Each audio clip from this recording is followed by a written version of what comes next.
మన ప్రభు అయిన యేసు క్రీస్తు అతి పరిశుద్ధమైన నామములో ఈ వాగ్దాన సందేశ కూడికకు పరిశుద్ధ సమూహముగా చేరుకుడి వచ్చిన మీ అందరికీ కూడా నా నిండు హృదయపూర్వకమైన వందనాలు. దేవునికి స్తోత్రాలు. అందరికీ వందనాలు.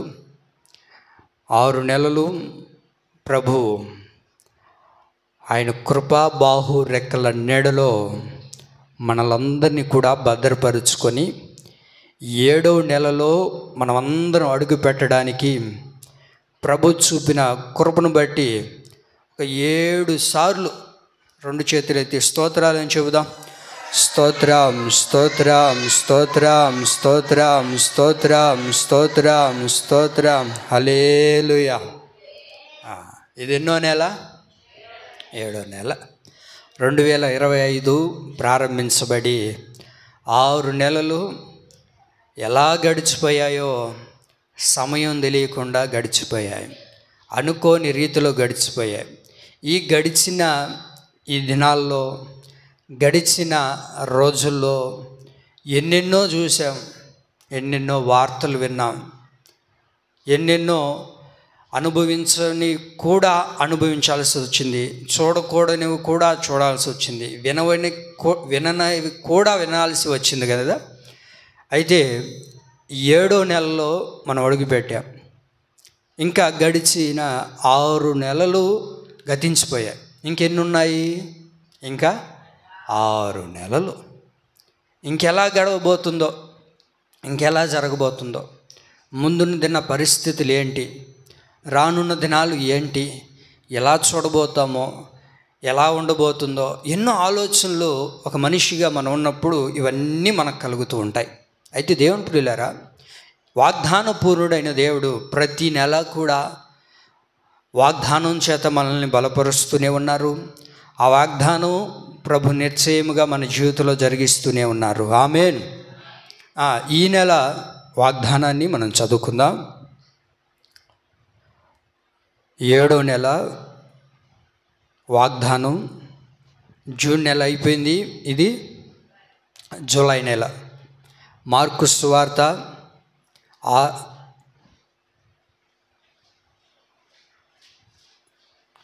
మార్కు సువార్త 8వ అధ్యాయం. మార్కు సువార్త 8వ అధ్యాయం 2వ వాక్యంలో రాయబడిన మాట నేను చదువుతున్నాను, మీరు గమనించండి. అక్కడ యేసుక్రీస్తు ప్రభుల వారు చెప్తున్న మాట అది.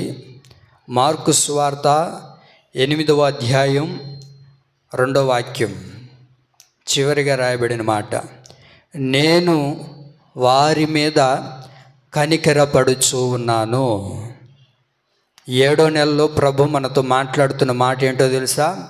మార్కు సువార్త 8వ అధ్యాయం 2వ వాక్యంలో, నేను వారి మీద కనికరపడుచు ఉన్నాను, నేను నీ మీద కనికరపడుచు ఉన్నాను, నేను నీ కుటుంబం మీద కనికరపడుచు ఉన్నాను, నేను నీ దేశం మీద కనికరపడుచు ఉన్నాను, నేను నీ సంఘం మీద కనికరపడుచు ఉన్నాను.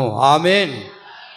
మనం ఆరాధిస్తున్న వాగ్దాన పూర్ణుడైన దేవుడు మనతో మాట్లాడుతున్న మంచి మాట, నేను వారి మీద కనికరపడుచు ఉన్నాను. ఇక్కడ రాయబడిన ఈ వాక్యాన్ని ఒకసారి మనం బాగా ఆలోచించగలిగితే, 8వ అధ్యాయము ప్రారంభం నుంచి మనం చూడగలిగితే, ప్రారంభం నుంచి చదువుకుందాం. మార్కు సువార్త 8వ అధ్యాయం ప్రారంభం నుంచి. ఆ దినముల్లో మరొకసారి బహుజనులు కూడిరాగా వారికి తిననేమియూ లేనందున యేసు తన శిష్యులను తన యొద్దకు పిలిచి, జనులు నేటికి 3 దినముల నుండి నా యొద్ద ఉన్నారు, వారికి తిననేమియూ లేనందున నేను వారి మీద కనికరపడుచు ఉన్నాను. జనులు 3 దినాలుగా యేసయ్య దగ్గరే కూర్చో ఉన్నారు. యేసయ్య మాటలు వింటూనే ఉన్నారు. ఆయన మాటలు వినేటప్పుడు ఎవరికి ఏ ఇబ్బంది లేకుండా ఉంది. ఆయన మాటలు వినేటప్పుడు లోకం మీదకు పోలేదు, ఆహారం మీదకు పోలేదు, తిండి మీదకు పోలేదు, ఇంట్లో ఏం జరుగుతుందో తెలియదు, బయట ప్రపంచాన్ని అంతటినీ మైమరిచిపోయారు. బయట ప్రపంచాన్ని అంతటినీ మైమరిచిపోయి దేవుని యొక్క మాటలను వింటూ ఉన్నారు. ఎన్ని రోజులు వింటూ ఉన్నారు? 3 దినాలు యేసయ్య మాటలు వింటూ ఉన్నారు. వింటున్నారా నా మాటలు? ఎన్ని రోజులు వింటూ ఉన్నారంట? 3 రోజులుగా యేసయ్య మాటలు వింటూనే ఉన్నారు. ఎందుకు అని అంటే వాక్యం అంటుంది, ఆయన మాటలు జుంటి తేనె దారుల కంటే మధురమైనవంట. ఆయన మాటలు ఎలాంటివి? జుంటి తేనె దారుల కంటే మధురమైన ఆయన మాటలు వింటూ ఉంటే ఎవ్వరు కూడా కదలట్లేదంటండి. అలాగే కూర్చొని ఆయన మాటలు వింటూనే ఉన్నారంట. ఇంకాసేపు మాట్లాడితే బాగున్ను, ఇంకాసేపు మాట్లాడితే బాగున్ను. ఆయన మాట్లాడుతూ ఉంటే 3 దినాల పాటు అందరూ అలాగే వింటూ ఉన్నారు. దేవుని ప్రియులారా, ఎంత అద్భుతంగా దేవుడు మాట్లాడారో కదంటండి. అయితే ఆ 3 దినాలు గడిచిన తర్వాత ఇప్పుడు వారు ఇంటికి వెళ్ళే సమయం. ఇంటికి వెళ్ళే సమయంలో దేవుడు వారికి ఆత్మీయ ఆహారాన్ని అందించాడు. ఆత్మీయ ఆహారాన్ని అందించిన తర్వాత ప్రభు ఊరకనే వారిని పంపించలేదు. అక్కడ ఊరకనే వారిని పంపించేసినట్లుగా బైబిల్లో రాయబడలేదు. ఆ 3 దినాలు తర్వాత ప్రభు చేసిన కార్యం ఏంటయ్యా అంటే వారిని చూశాడు. వారిని చూసిన తర్వాత వారు ఎలా ఉన్నారు అని అంటే ఇప్పుడు ఆత్మీయ ఆహారాన్ని సంతృప్తిగా పొందారు. ఆత్మీయ ఆహారాన్ని సమృద్ధిగా తిన్నారు. అయితే ఇప్పుడు వారికి శరీరమైన ఆహారం లేదు. అప్పుడు ప్రభు వారిని గుర్తుపట్టి, ఇప్పుడు వీరు ఇలాగే వెళ్ళారనుకోండి, దారి మధ్యలోనే ఎక్కడొకట్లా కళ్ళు తిరిగి పడిపోతారు అని ప్రభు గుర్తిరిగి వారిని చూసి ప్రభు ఏమయ్యాడు అని అంటే రాయబడిన మాట ఏంటిది? నేను వారి మీద కనికరపడుచూ ఉన్నాను. ఎంత అద్భుతమైన మాట కదా. ఈ నెలలో ప్రభు మన మీద కనికరపడుచూ ఉన్నాడు. ఆమె మీ పక్కన వాళ్ళతో చెప్పండి, యేసయ్య నీ మీద కనికరపడుచున్నాడని. యేసయ్య నీ మీద కనికరపడుచూ ఉన్నాడు. ఆమె 7వ నెలలో ఏ మనుషుడు నీ మీద కనికరపడినా కనికరపడకపోయినా, ఇదిగో మనం ఆరాధిస్తున్న దేవుడున్నారే, ఆయన ఈ నెలలో నీ మీద కనికరపడునుగాక. కొన్ని సందర్భాల్లో మనం కనిన బిడ్డలు మన మీద కనికరపడకపోవచ్చు. కొన్ని పరిస్థితుల్లో మనం కట్టుకున్న భర్త కూడా కనికరం లేకుండా వెళ్ళిపోవచ్చు. మనం కట్టుకున్న భార్య కనికరం లేకుండా వెళ్ళిపోవచ్చు. మన అనుకున్న వారందరూ కూడా కొన్ని పరిస్థితులు అలాగ వస్తాయి. అలా వచ్చినప్పుడు కొన్ని పరిస్థితుల్లో కనికరం లేకుండా వెళ్ళిపోయేవారు కూడా ఉన్నారు. అయితే ఇదిగో మనం ఆరాధిస్తున్న దేవుడు ఉన్నారే, ఈ సర్వాధికారి అయిన దేవుడు, ఈ సర్వోన్నతుడైన దేవుడు అక్కడున్న ప్రజల్ని చూసి ఏమయ్యారు అని అంటే వారి మీద కనికరపడినట్లుగా, ఇదిగో గడిచిన 6 నెలలు ఎవరైతే మీ మీద కనికరపడలేదని మీరు బాధపడ్డారేమో, ఇదిగో వారు నా మీద కనికరపడలేదండి, ఇదిగో ఈ మనుషులు నా మీద కనికరపడలేదు, నేను కన్న బిడ్డలు కూడా నా మీద కనికరం చూపలేదండి. ఎలా అయిపోయారు అని అంటే వాళ్ళందరూ కూడా ఉమ్మడిగా నా మీదకి వచ్చి దండెత్తి వచ్చేస్తున్నారు. ఇలాంటి పరిస్థితుల్లో నన్ను కనికరించేవారు లేరు. దేవుని ప్రియులారా, వాక్యం ఏముంటుందో తెలుసా? మనుషులు ఎవ్వరు నీ మీద కనికరపడకపోయినా ఈ 7వ నెలలో యేసయ్యే మన మీద కనికరపడునుగాక. ఆయన మన మీద కనికరపడబోతున్నాడండి. ఆయనే మనల్ని కరుణించబోతూ ఉన్నాడు. ఆయనే మన మీద జాలి చూపబోతూ ఉన్నాడు. ఆయనే నీ మీద వాత్సల్యతను చూపబోతూ ఉన్నాడు. ఆయనే నీ మీద ప్రేమను కురిపించబోతూ ఉన్నాడు. ఆమేన్. అయితే ఆ తరువాత నేను వారిని ఉపవాసముతో తమ ఇండ్లకు పంపివేసిన ఎడల మార్గములో వారు మూర్ఛిల్లుదురు, వారిలో కొందరు దూరము నుండి వచ్చి ఉన్నారని వారితో చెప్పిన. ఎక్కడి నుంచి వచ్చారంట? కొందరు, చాలామంది దూరం నుంచి వచ్చారంట. కొందరేమో దగ్గర నుంచి వచ్చారు, కొందరేమో దూరం నుంచి వచ్చారు. మనం కూడా కొన్ని పరిస్థితుల్లో చాలా దినాలుగా ఎవరి ద్వారా కనికరాన్ని పొందలేక, ఎవరి ద్వారా ప్రేమను అనుభవించలేక చాలా దినాలు గడిచిపోయాయండి, కనికరం చూడలేదు. ఇదిగో ఈ మనుషులన్నా నన్ను కనికరిస్తారేమో, లేకపోతే వాళ్ళన్నా కనికరిస్తారేమో, ఎవ్వరూ కనికరించరండి. వాక్యం ఏమిటుందో తెలుసా? ఇక్కడున్న ప్రజలు దూరం నుంచి వచ్చారంట. ఎందుకో తెలుసా? కనికరం లేదు వారిలో. ఏ మానవుడు కూడా కనికరించిన వాడు కాదు వారి జీవితాల్లో. దూరం నుంచి వచ్చాం. మన జీవితాల్లో కూడా కొన్ని పరిస్థితుల్లో చాలా దినాలు గడిచిపోతుంది. కనికరం ఎలా ఉంటుందో కూడా చూడని పరిస్థితుల్లో బ్రతుకుతున్నాం మనం ఈరోజు. కనికరం అనేది మనుషుల దగ్గర ఎక్కడ కూడా మనం చూడలేమండి. ఈ రోజుల్లో ఎలా అయిపోయినాయి, కనికరాన్ని మనం చూద్దాం, జాలి చూద్దాము, ఎవరైనా కరుణిస్తారు, కనికరాన్ని చూపుతారు, జాలి చూపుతారు అని అనుకున్న మనుషులు ఎవరైనా ఉన్నారా? ఎవ్వరు ఉండరు. మనల్ని కట్టుకున్న భర్త అయినా, మన కడుపులో పుట్టిన బిడ్డలైనా ఎవ్వరు మనకు కనికరించరు. మనం బాగులేకపోతే మంచం మీద పడి ఉంటే కనికరించే నాదుడు ఉంటాడా? బాగోలేదా, ఏం కాదులే ఆయనని నోటి మాటతో చెప్పి వెళ్ళిపోతారు. కానీ కనికరించే వాళ్ళు ఎవరైనా ఉన్నారా? కరుణ చూపే వాళ్ళు ఉన్నారా? జాలి చూపేవారు ఉన్నారా? ఎవరు లేరు. అయితే దేవుని ప్రియులారా, మన దేవుడు ఉన్నారే, ఎన్నో దినాలుగా కనికరం లేకుండా ఉన్నావేమో, ఈ నెలలో దేవుడే నిన్ను కరుణించునుగాక. 4వ వాక్యంలో అందుకైన శిష్యులు ఈ అరణ్య ప్రదేశంలో రొట్టెలు తెచ్చి వీరిని తృప్తిపరచగలమని ఆయన్ని అడిగారు. చాలండి. వాళ్ళు ఎక్కడున్నారు? అరణ్యంలో ఉన్నారు. శిష్యులు అంటారు, అయ్యా ఈ అరణ్యంలో వారికి రొట్టెలు ఎక్కడి నుంచి తీసుకొని రావాలి, ఆహారం ఎక్కడి నుంచి తీసుకొని రావాలి? ఇది జరిగే పనేనా? ఒకరా ఇద్దరా? ఇంత లక్షలాది ప్రజలకి ఆహారం ఎక్కడి నుంచి తీసుకొని రావాలి? ఈ అరణ్యంలో ఎక్కడైనా ఆహారం దొరుకుతుందా? సరే, ఒకవేళ తెచ్చినా సరే తృప్తి అనేది ఉంటుందా? తృప్తి పరిచి అంత పెట్టగలుగుతామా? మన వల్ల కాదు ప్రభువా అని మాట్లాడుతూ ఉన్నారు. దేవుని ప్రియులారా, ఈ లోకం కూడా ఒక అరణ్యం లాంటిదే. ఈ లోకం కూడా ఒక అరణ్యం లాంటిదే. ఈ అరణ్యంలో వెళ్ళేటప్పుడు అందరూ మనకు కనబడతారు, అందరూ మన వారే అనిపిస్తుంటుంది. కొన్ని పరిస్థితుల్లో అందరూ ఉన్నారులే, అందరూ కనికరిస్తారులే. ఆ పరిస్థితి వచ్చినప్పుడు ఎవరో ఒకరు కనికరించకుండా పోతారా అని అంటే, అరణ్యంలో ఎవరైనా కనికరించే వాళ్ళు ఉంటారంటండి? చెప్పండి. అరణ్యంలో ఎవరైనా మన దగ్గరకు వచ్చి కనికరించే వాళ్ళు ఉంటారా? ఉండరు. అక్కడ కనబడే నరుడు ఉండడు, మనల్ని పలకరించే నరుడు ఉండడు, మన దగ్గరకు వచ్చి కనికరించే నరుడు ఉండడు. అందుకే నేను చెప్పింది, ఈ లోకం కూడా ఒక అరణ్యం లాంటిదే. ఈ లోకం కూడా ఒక అరణ్యం లాంటిదే. అందరూ ఉన్నా సరే, అరణ్యంలో ఒక మనిషి ఎలాగుంటాడో మన చుట్టుపక్కల అందరూ ఉన్నా సరే మనం ఎలాంటి వారు అంటే అరణ్యంలో ఉన్నవారు లాగే.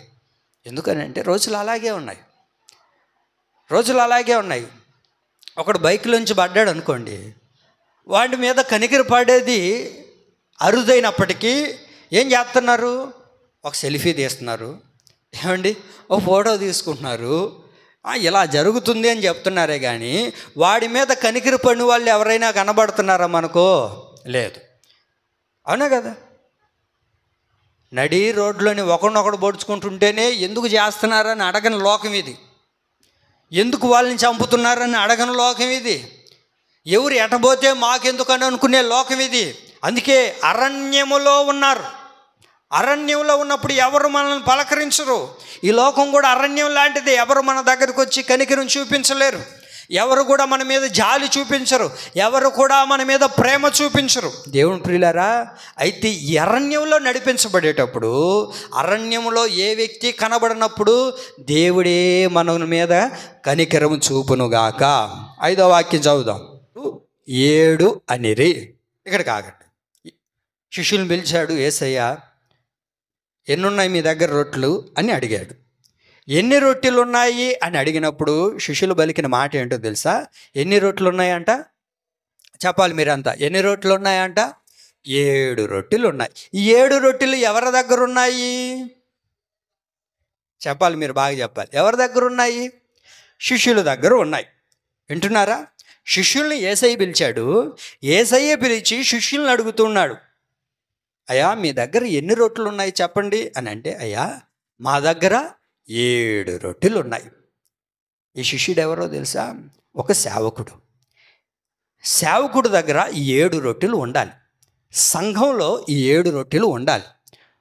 అర్థమవుతుందండి? వాక్యంలో 7 రొట్టెలు ఉండాలి. 7 రొట్టెలు అంటే ఏంటో తెలుసా? 7 రొట్టెలు అంటే ఒక విశ్వాసికి పంచిపెట్టే రొట్టె ఇది.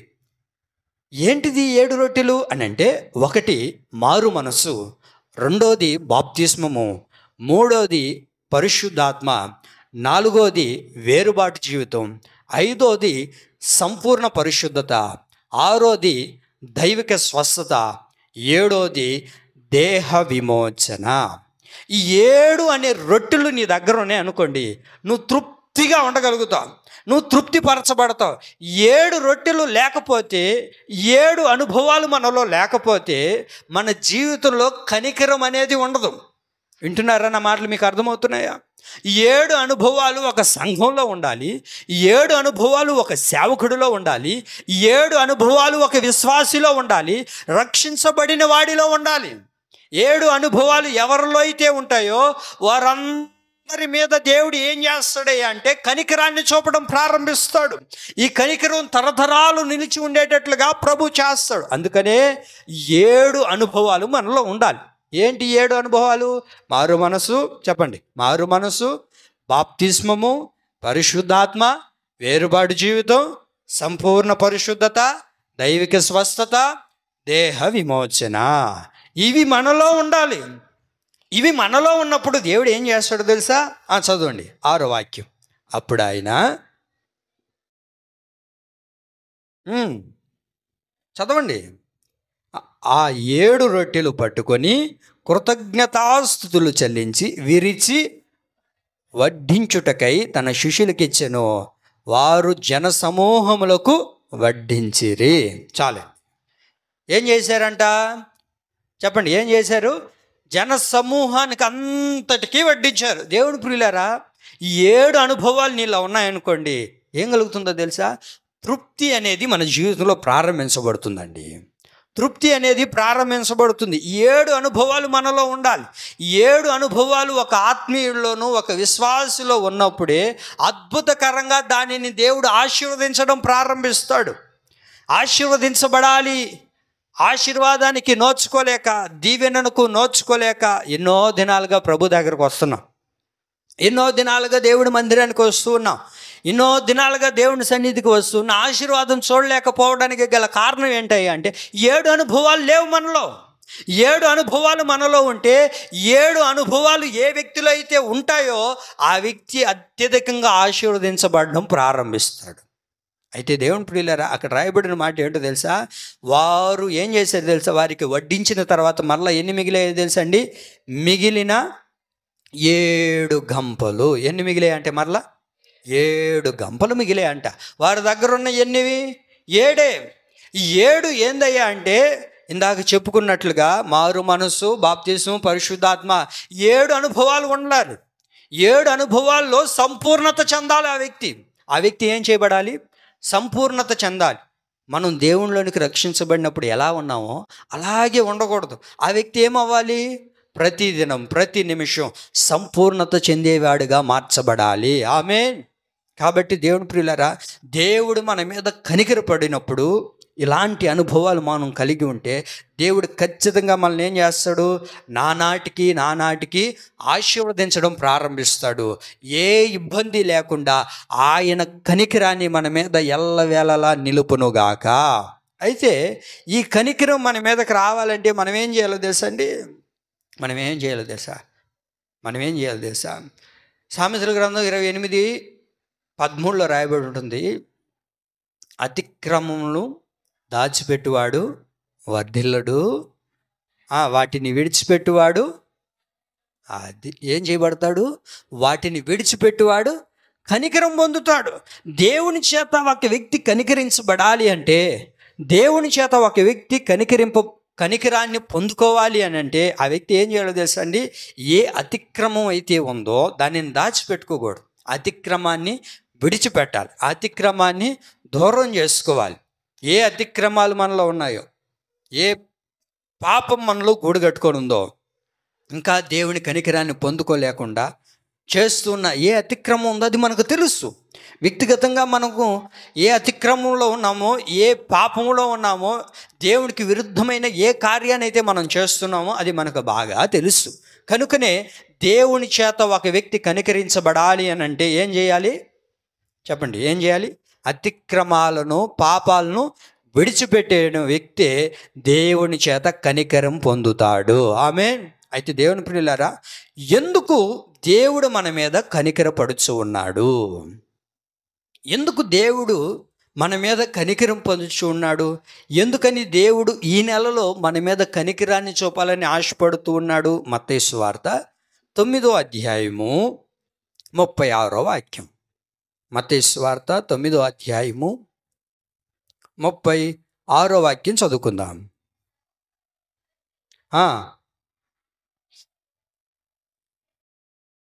మళ్ళా చదువుదాం.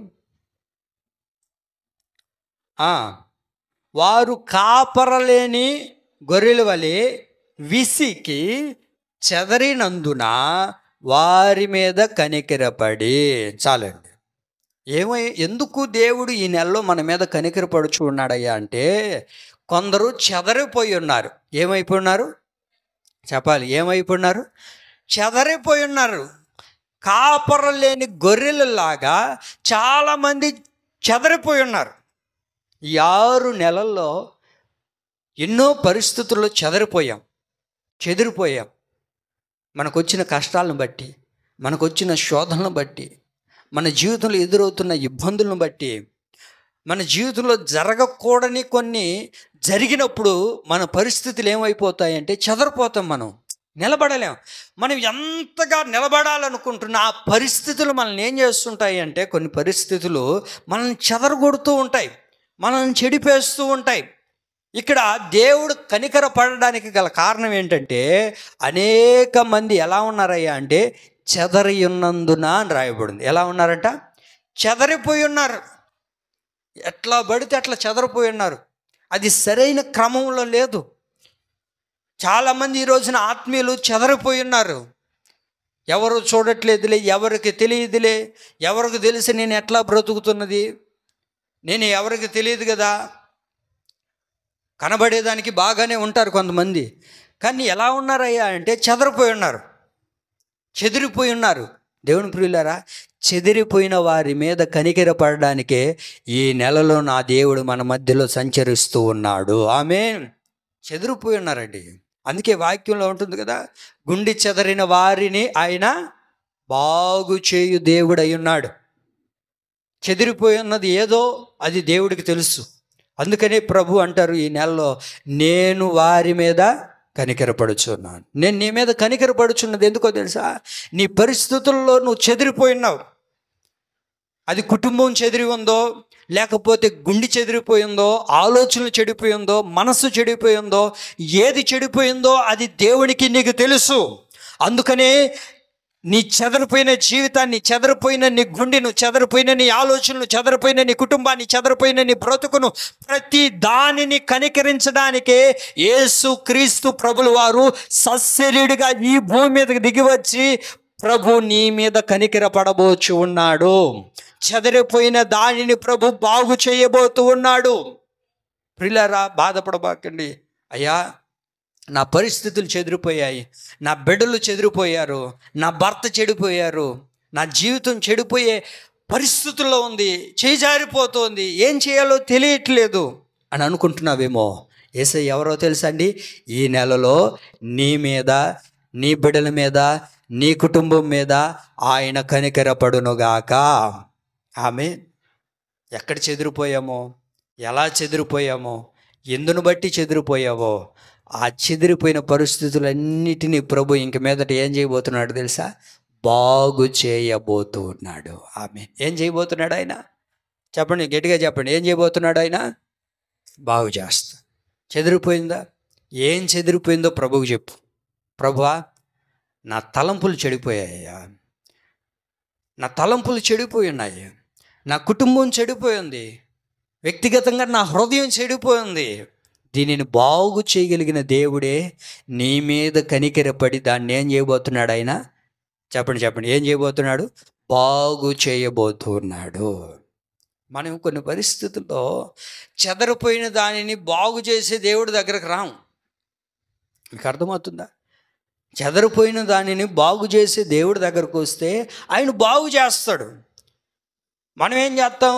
కుటుంబం చెదరిపోయింది అనుకోండి, కుటుంబం చెదిరింది కొన్ని పరిస్థితుల్లో, కొన్ని అసందర్భమైన పరిస్థితుల్లో ఏమండి, చిన్న చిన్న మనస్తాపాలకి, చిన్న చిన్న మనస్పార్థాలకి, చిన్న చిన్న మాటలకి ఏమండి కొన్ని పరిస్థితుల్లో ఏమైపోతుంది, చెదరిపోతుంది. చెదిరిపోయినప్పుడు మనం ఏం చేస్తాం? మనుషులుగా మనం ఏం చేస్తాం? మనకెవరైతే పెద్దగా ఉంటారో, ఏమండి, మనకెవరైతే న్యాయం తీరుస్తారో వాళ్ళ దగ్గరికి వెళ్తారు. కొంతమంది ఏం చేస్తారు చెప్పండి? కొంతమంది ఏం చేస్తారు? ఊరు పెద్దలు వాళ్ళ దగ్గరికి వెళ్తారు. కొంతమంది ఏం చేస్తారు చెప్పండి? రకరకాలుగా ఉన్నాయి. చెదిరిపోయినప్పుడు దానిని బాగు చేసుకోవడానికి సకల ప్రయత్నాలు చేసేవాళ్ళు ఉన్నారు. నీ కుటుంబంలో గొడవలు ఎందుకు వస్తున్నాయి? మీ కుటుంబాల్లో మనస్పార్థాలు ఎందుకు వస్తున్నాయి? బిడ్డల మధ్య, మీ మధ్యలో మనస్పార్థాలు వస్తున్నాయంటో ఏదో శంకిస్తుంది, ఏదో దోషం ఉంది, ఏదో కల్మషం ఉంది. కాబట్టి మీరేం చేయాలి? ఇప్పుడు పలానా దగ్గరికి వెళ్తే, పలానా చోటుకి వెళ్తే బాగైపోతుంది, చెదిరిపోయిన దానిని మళ్ళా చేసుకోవచ్చు. రకరకాలుగా చేసేవాళ్ళు ఉన్నారు.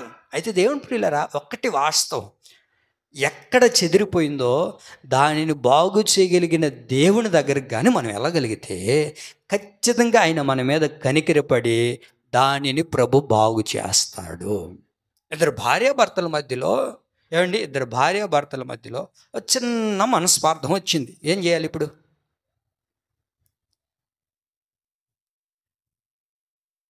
ఏం చేయాలా? భార్యదే తప్పు అనుకుందాం, భార్య తప్పు అయింది అనుకుందాం. ఇప్పుడు ఏం చేయాలా భర్తగా?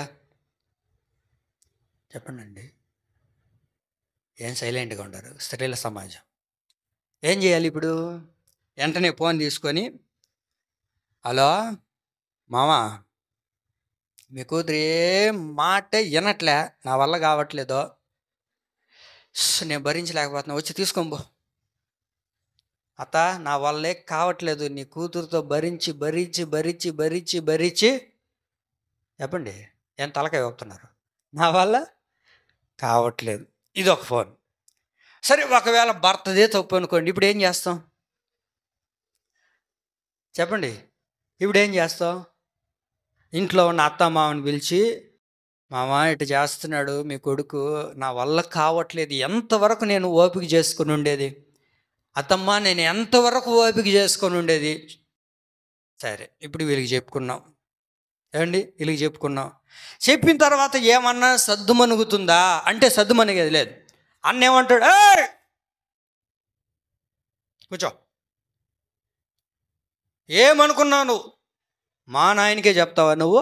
ఎట్రా రా, తలిపి తలిపి, ఎత్తుకో, ఎత్తుకో, కర్ర ఎత్తుకో. అవుతుందా లేదా?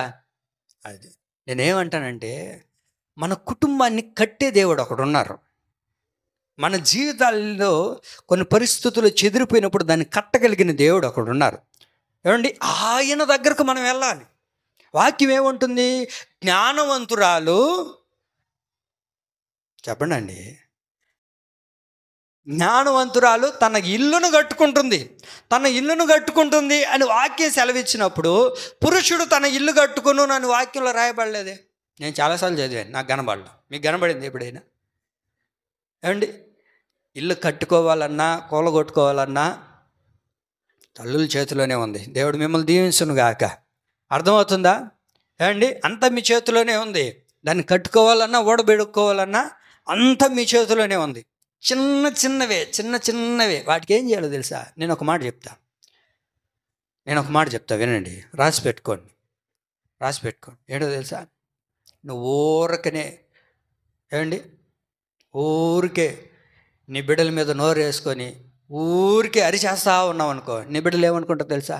మా అమ్మ గయ్యాలది, మా అమ్మ ఎప్పుడు చూసినా అరుస్తూనే ఉంటుంది అని భర్త మీద అరిచినావు అనుకో, భర్త ఏమనుకుంటాడో తెలుసా? నా భార్య అండి, బా నసండి నాకు. మీరు మంచిగానే చెప్పొచ్చు, స్త్రీలు మంచిగానే చెప్పొచ్చు, కానీ భర్తకి బిడ్డలకి ఎలా అనిపిస్తుందంటే అది ఒక పోరులాగా అనిపిస్తుంటుంది. అది మనం మంచి చెప్తున్నా, మీరు మంచి చెప్పొచ్చు, కానీ బిడ్డలకి ఏమనిపిస్తుంది? మా అమ్మ ఎప్పుడు చూసినా నోరేసుకొని అని అరుస్తుంటుంది. మా అమ్మకి ఎంత నోరు మీ అమ్మకి? పెద్ద నోరా? Very good. మా అమ్మకి చాలా పెద్ద నోరు. మా అమ్మ ఎప్పుడు చూసినా ఏం చేస్తుంటుంది? అరుస్తూనే ఉంటుంది. గ్యావ్ గ్యావ్ గ్యావ్ అని నోరేసుకొని పడిపోతుంటుంది. భర్త అయితే అంటాడు, అయ్యో ఇంట్లో ఉండడం కన్నా బస్ స్టాండ్లో 4 బోండాలు 2 ఇడ్లీ తినేసి ప్రశాంతంగా పడుకోవడం మేలురా. ఇంటికి పోతే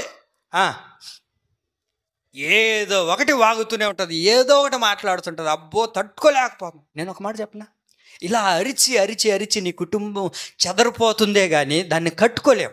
నువ్వు మంచిగానే అరవచ్చు, నువ్వు మంచిగానే మాట్లాడవచ్చు, అవతల వాళ్ళకి అది తెలియదు. నేను ఒకటి చెప్పనా, నోరుతో కట్టుకునే కుటుంబం కన్నా ప్రార్థనతో కట్టుకునే కుటుంబం ఎల్లవేళలా నా దేవుడు స్థిరపరచునుగాక. ఒక 1 నెల రోజులు మీరు ఎలా చేయండి. 1 నెల రోజులు ఏమయ్యారక 1 నెల రోజులు బిడల మీద అరిచేదానికన్నా మోకరించి నీకు కోపం వచ్చినప్పుడు అల్లా పరిగెత్తుకుంటా మోకరించి ప్రార్థన చేయి. లేకపోతే నీ మనసులోనే యేసు రక్తం ఇచ్చి ప్రభు బిడ్డలు మార్చనైనా, బిడ్డల మాట వినాలి ప్రభు, ఇలా నువ్వు ప్రార్థన చేసి చూడు. ఖచ్చితంగా నీ కుటుంబాన్ని దేవుడు కట్టకపోతేనన్నాడు అండి. ఖచ్చితంగా దేవుడు కట్టడం ప్రారంభిస్తాడు. మనం నోరు వేసుకొని అరిచే లేకపోతే భయపెట్టు చేస్తే అవి ఏమైపోతాయంటే చెదరిపోతున్నాయి. ఈ రోజుల్లో చెదరిపోతున్నాయి. అందుకనే ప్రభు అంటారు, చెదరిన వారిని నేనేం చేయబోతున్నాను? బాగు చేస్తాను. వారి మీద నేను కనికరపడబోతున్నాను. ఎందుకు ఆయన కనికరపడుతూ ఉన్నాడు అని అంటే వినాలి. ఎందుకు ఆయన కనికరపడుతున్నాడంటే చెదరిపోతున్నారు ఈ రోజున చాలామంది. కుటుంబాల్లో చెదరిపోతున్నారు, బిడ్డలు చెదరిపోతున్నారు, పిల్లలు చెదిరిపోతున్నారు. వారి మీద కనికరపడి వారిని బాగు చేయడానికే ఈ నెలలో ప్రభు మన మీద కనికరపడునుగాక. దేవుడు మన మీద కనికరపడితే ఎలాంటి కార్యాలు మన జీవితంలో జరుగుతాయి. ఈ నెల వాగ్దానం ఏంటి చెప్పండి గట్టిగా. Very good. నేను వారి మీద నేను నీ మీద కనికరపడుచు ఉన్నాను. కనికరం కలిగిన దేవుడు మన మీద ఆయన కనికరపడితే ఏం చేస్తాడు? ఎలాంటి కార్యాలు ప్రభు మన జీవితంలో చేస్తాడు? మన దైనందిన జీవితాల్లో ఆయన కనికరపడడానికి గల కారణం ఏంటి? ఆయన కనికరపడితే ఎలాంటి అద్భుతాలు మనం చూడగలుగుతాం? ఎలాంటి ఆశీర్వాదాలు మన జీవితంలో చవి చూడడానికి ప్రభు చేస్తాడు అని ఒక 3 మాటలను మనం చదువుకుందాం.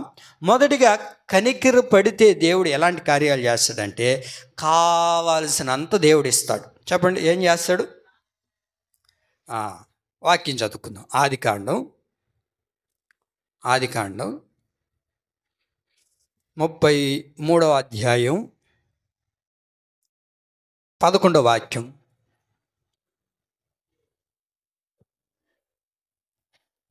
ఆదికాండం 33:11.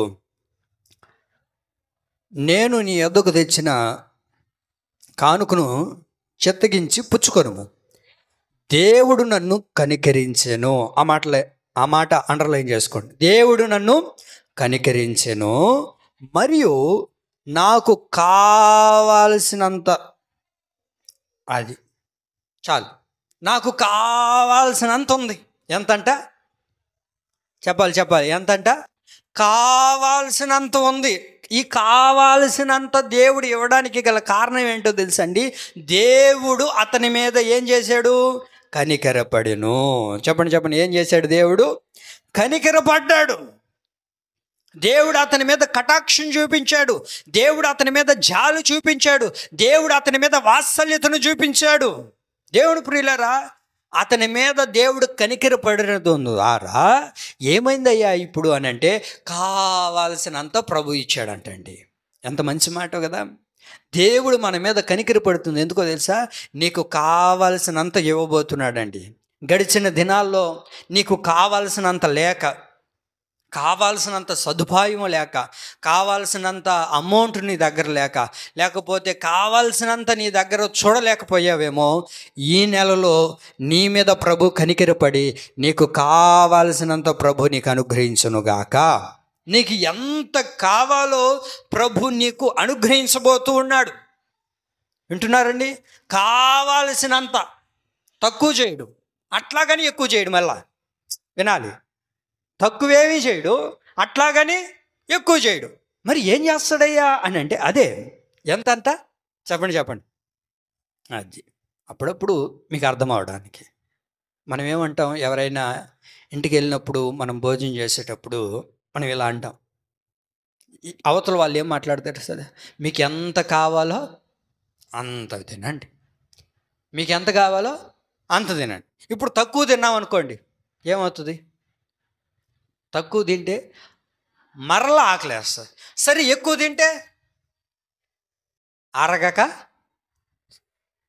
చెప్పండి, అరగక, అది అరగక ఎన్నో ఇబ్బందులు. ఆ తర్వాత ఏమండి ఎక్కువ తినేసేమనుకో, ఆత్రం ఎక్కువయ్యో లేకపోతే ఇష్టం ఎక్కువయ్యో తిన్నామనుకోండి, ఆ తర్వాత ఒకటే వాంతులు.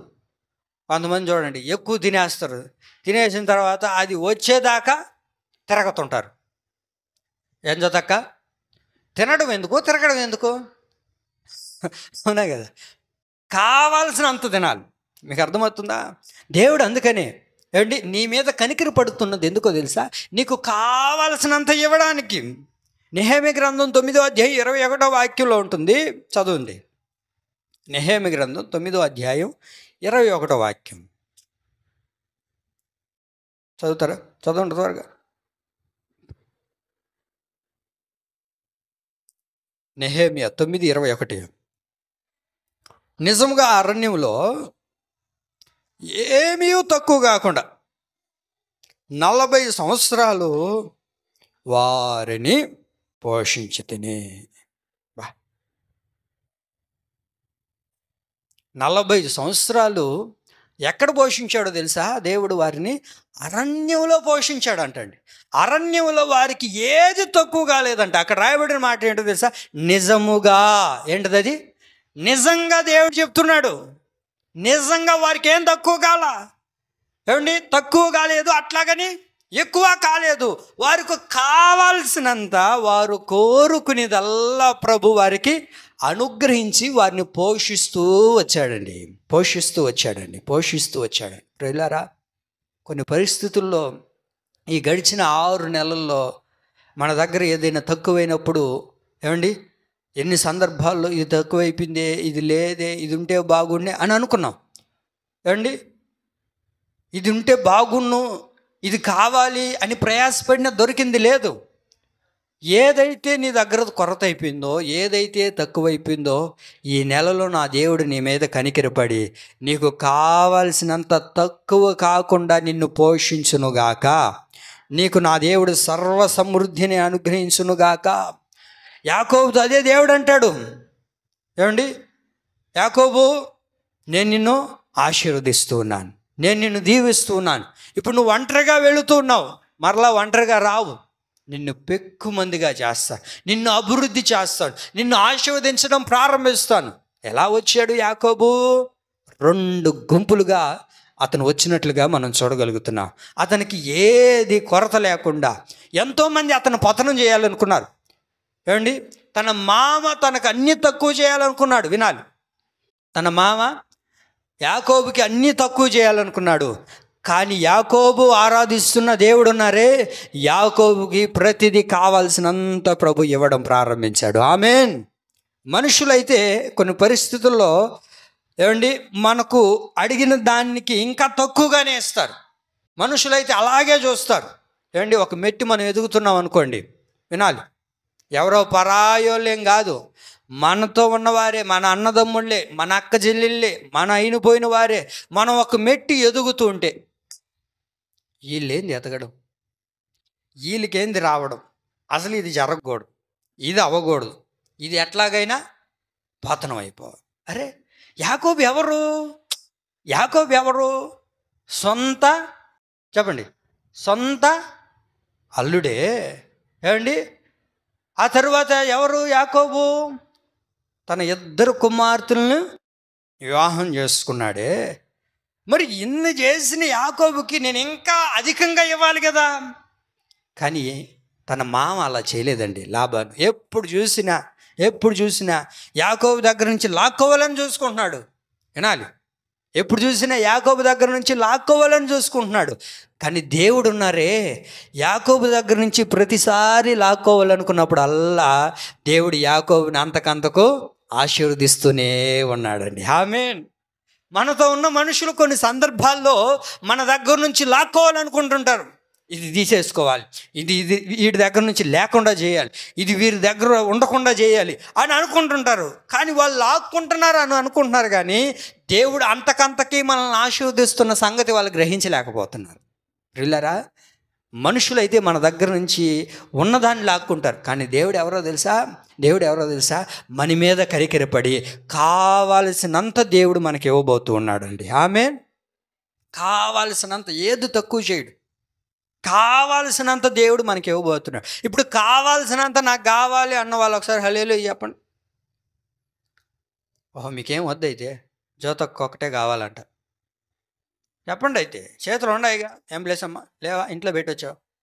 కావాల్సినంత నాకు కావాలన్న వాళ్ళు ఒకసారి హల్లెలూయా చెప్పండి. Very good. కావాల్సినంత నీకు కావాలంటే నువ్వు ఒకటి చేయాలి. ఏం చేయాలో తెలుసా?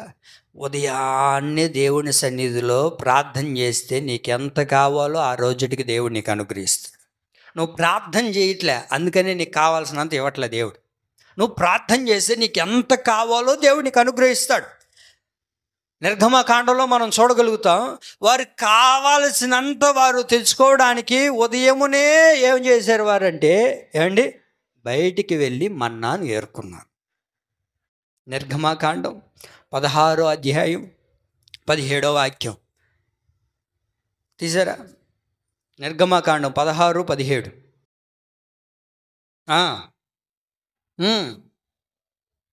కొందరు హెచ్చుగాను కొందరు తక్కువగాను కూర్చుకొనిరి. అయితే వారు ఎక్కువగా కూర్చుకున్నా అది కావాల్సినంతే ఉంది, తక్కువగా కూర్చుకున్నా వారికి కావాల్సినంతే ఉంది. ప్రియులారా, ఇక్కడ మీరు బాగా వినాలి. వాళ్ళు ఎప్పుడు కూర్చుకున్నారు, ఎప్పుడు ఆ మన్నాను ఏరుకున్నారు అని అంటే ఉదయకాల సమయమున. ఎప్పుడు చెప్పండి, అది చెప్పండి. ఎప్పుడు? సూర్యుడు ఏమండి రాకముందే. వాళ్ళు ఏం చేయాలో తెలుసా? అక్కడికి వెళ్ళి మన్నాను ఏరుకోవాలి, మన్నాను తెచ్చుకోవాలి.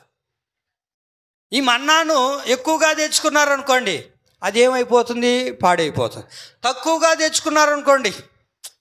తెచ్చుకున్నారనుకోండి, వాళ్ళకి ఎంత కావాలో అంతే సరిపోయేటట్లుగా ప్రభు చేస్తున్నాడు.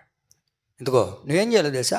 ప్రతిరోజు ఉదయాన్నే లేచినప్పుడు, ప్రభువా ఈ దినం నాకు ఎంత కావాలో అది నాకు దయచేయి ప్రభా, కావాల్సినంత నాకు ఇవ్వు ప్రభా. ఈ రోజుకి ఎంత కావాలో, ఏం కావాలో నువ్వు ప్రభువుని ఉదయాన్నే అడగగలిగితే దేవుడు నీకేం చేస్తాడు తెలుసా అండి?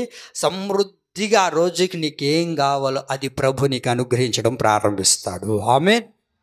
లేవగానే సబా అయ్యా ఒకటే నడు నొప్పులు. ఏ నొప్పులు చెప్పండి. లేడు ఎట్లేస్తారు మనోళ్ళు? నడువు నొప్పులు, తలనొప్పి, కాలు నొప్పులు, అనారోగ్యం రావా? వస్తాయి. నువ్వు లేవడాన్ని పడకల మీద నుంచి లేవగానే మోకాలు వేసి, యేసయ్యా ఈరోజు నాకు కావాల్సినంత ఆరోగ్యం ప్రభువా, ఈ రోజుటికి చెప్పండి నాకు కావాల్సినంత ఆరోగ్యం ఇవ్వు ప్రభువా, నేను ఎక్కడ బలహీన పడిపోకూడదయ్యా అని దేవుని సన్నిధిలో ఉదయకాల సమయమున నోరు తెరిచి దేవుడిని అడిగితే ఆ రోజుటికి నీకు ఎంత బలం కావాలో, ఎంత ఆరోగ్యం కావాలో ప్రభు నీకు ఇవ్వడం ప్రారంభిస్తాడు. ఆమేన్. ఇప్పుడు ఆరోగ్యం తక్కువైంది అనుకోండి, వినాలి. ఆరోగ్యం తక్కువైతే ఏం చేస్తాం?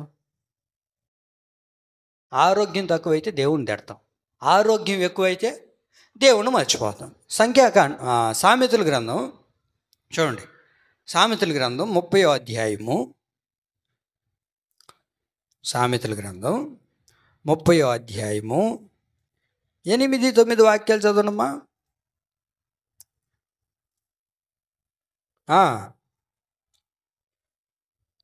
ఉంచుము.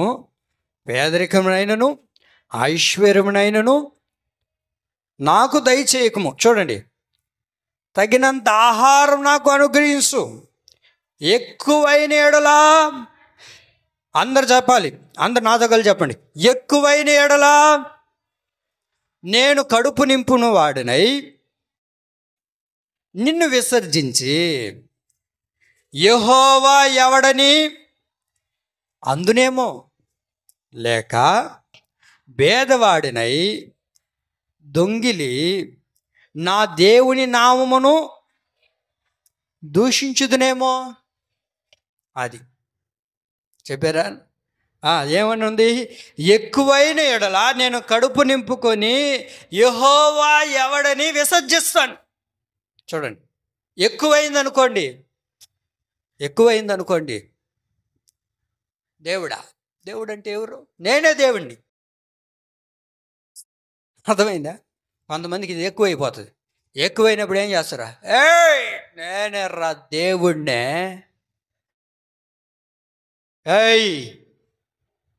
నేనే రా దేవుణ్ణే, ఏమనుకున్నావురా, ఎట్రా రా. వీడికిడే దేవుడు అయిపోతాడు. ఎందుకని? వాడికి ఎక్కువైంది, అయ్యగారికే ఎక్కువైపోయింది. ఇంకెవడు పట్టుకోగలుగుతారా? పట్టుకోలేరు. వాడికి ఆడే దేవుడు అనుకుంటుంటాడు. ఏమండి, ఒకడికి కడుపు నిండిపోయింది అనుకోండి, వాడే దేవుడు అనుకుంటుంటాడు. ఇంక ఈ దేవుని కూడా మైమరిచిపోతాడు, దేవుని కూడా పక్కన పెడేస్తాడు. దేవుని పిల్లరా, అదే వాక్యం అంటుండేది. నీకు ఎక్కువైందనుకో దేవుడు ఎవరని అంటావు, తక్కువైపోయిందనుకో ఏడున్నాడు దేవుడు అనేవాడు ఉంటే నా బతుకిందుకు ఇట్లా అయిందా ఏందంట అన్నారు కదా చాలాసార్లు అని ఉన్నారు మీరు, నాకు తెలుసు అంటారు మీరు. తక్కువైతే నా బతుకుని దేవుడు ఎట్లా తెల్లారిసినాడో అంటాం. ఎక్కువైందనుకో అసలు మందిరమే మర్చిపోతాం. ఇప్పుడు కొంతమంది భక్తులు రాలేదు కదా, వాళ్ళకి ఎక్కువైపోయి రాలా, తక్కువైపోయి కూడా రాదు. మనకు కావాల్సినంత దేవుడు ఇచ్చినాడు కాబట్టి మనం వచ్చినాం. ఎందుకంటే ఏమండి, ఎందుకో తెలుసా? వాళ్ళు మరలా ఏం చేశాడు? ఉదయాన్నే ఏం చేయాలి? పోయి మన్నా ఏరుకోవాలి.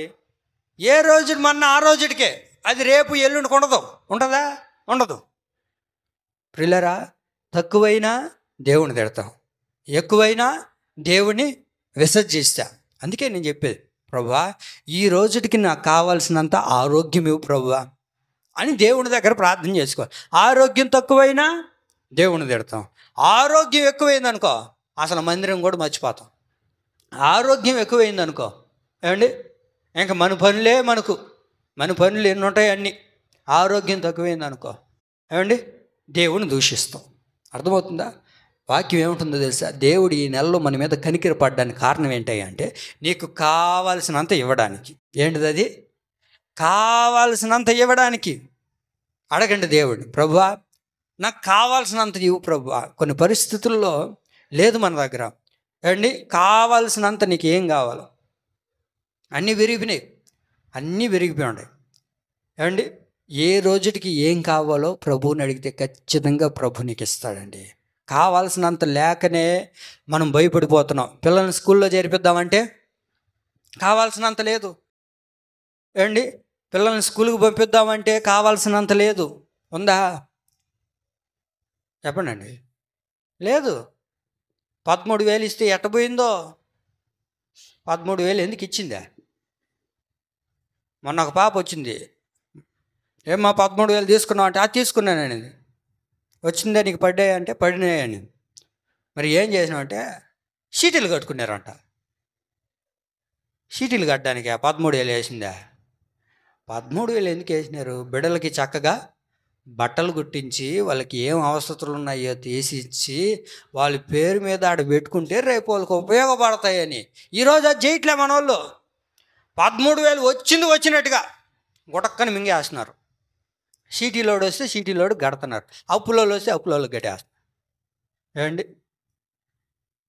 మీకు అర్థమవుతుందన్న మాటలు? ప్రియులరా, మన పిల్లల్ని చేర్పించుకోవడానికి తగినంత లేక బాధపడుతున్నారేమో. ఫీజులు కట్టుకోలేక, పిల్లల్ని కాలేజీకి పంపించాలంటే చేతిలో లేక, ఏమండి ఉద్యోగానికి పోదామంటే చేతిలో లేక, ఒకవేళ ఇలాగ ఉందేమో పరిస్థితులు, ప్రభు పాదాల దగ్గర కూర్చొని, ప్రభువా నీవు నా మీద కనికరి పడుచున్నావు, నాకు కావాల్సినంత ఇవ్వు ప్రభువా, ఈ రోజుకి ఎంత కావాలో అంత ఇవ్వు ప్రభువా, ఈ రోజుకి ఎంత కావాలో అంత ఇవ్వు ప్రభు అని దేవుడు నువ్వు అడగగలిగితే, నీకు ఏ అవసరం ఉందో, ఏ అక్కర ఉందో, ఏ కొరత అయితే ఉందో ఈ రోజుకి మాత్రమే, అది కూడా వినండి, ఈ రోజుకి మాత్రమే. ఎక్కువ ఇచ్చినాడు అనుకో ఇంక రేపు మందిరానికి రావుగా, తక్కువ ఇస్తే అసలు రావుగా.